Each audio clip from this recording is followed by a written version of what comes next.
My favorite influencer of all time posted something recently on her stories, and she was answering the question of what is it like creating in this era. Her response was exactly something that I had been pondering on for the whole week.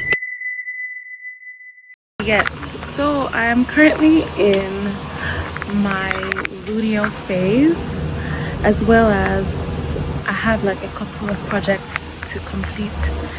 I'm stressed, standing in the sun, but all praise to Jah Jehovah. Hey girl, it's Joy, and it's been yet another trying week in the land of the living. But I want to know if my last video made some sense to you.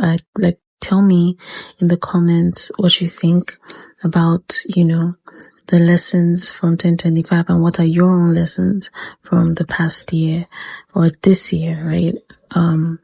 So how have you been? Are you also feeling the weight of what's been happening in Nigeria? I can't even tell you how I'm managing to stay calm and focused in all of this, coupled with the fact that this year, the year is already coming to an end. Anyway, this is my scripture of prayer, Exodus 3:9, because I can only keep affirming that over the nation. There's nothing more I feel like I can give, but God will help all of us and strengthen us.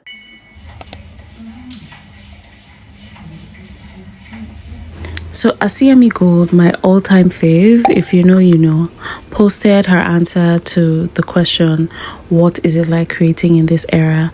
And her response is so apt. It confirms something that I had been affirming recently, that building a brand in this era requires more alignment than intelligence.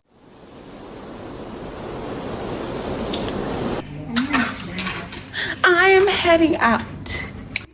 The first part of her response summarizes where ideas come from and how back then you had to really sit with your own thoughts to be able to create and create well.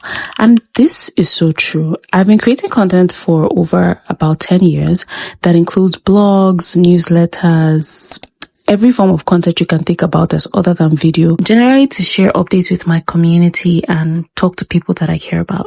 But in the space of time, the space of 10 years, I've attempted rebranding so many times. I've opened several platforms for all of my different interests because I had gotten so entangled into the fact that I had done marketing as a business and I started to treat myself as one. I had fallen into the trap thinking any of my interest is my purpose. So having one interest meant pursuing only that thing, especially trying to monetize it, because that's what social media is for, and I wanted to see it through in terms of marketing success. But being here is a war zone when you have to think of yourself as, a product, and based on the marketing gimmicks or social media marketing metrics.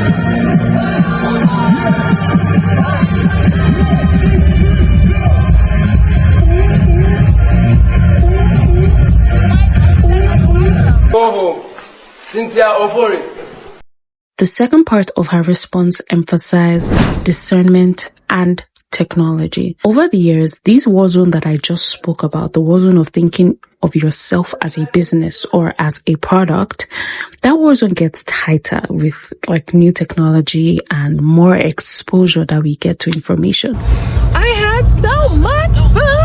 Now, everyone knows that it's good to talk about your work and be known. It's necessary in this day and age. And engaging in a show up in 30 days challenge is the easiest thing to do because AI can give you all the techniques to do it. It can give you the calendar and exactly what to say. And it will work in those 30 days. But when the intention behind this challenge goes against who you are as a person and your alignment with purpose, your showing up will drain you. In the last part of Asiyami's post, she properly answered the question. She said, creating in this era will demand the ability to let technology and intuition coexist, and remembering that inspiration rooted in the spirit still exists, but requires more intentionality to access. If you're just starting to build your personal brand online, or you intend to in the coming year 2026. The power of your personal brand will be rooted in your alignment. This helps you know what to do and how to do it, what you need to do to back your image and your message online per time. I hope that this yap was brief and the message was clear enough, because it's cheers to doing more. No matter how it has been in the past, no matter how many times you have tried to do something, guess what? We are going to go again. That you hold as your anchor, as your reason, that's your big why to doing whatever you're doing, rather than just something you copy. If you just see somebody taking pictures on Instagram and you want to go and follow them and just be taking pictures without knowing the process or the meaning of what it entails. So yeah, I agree. If it's just something meaningful, you have a stronger reason to persist. That's just it. A stronger reason to persist.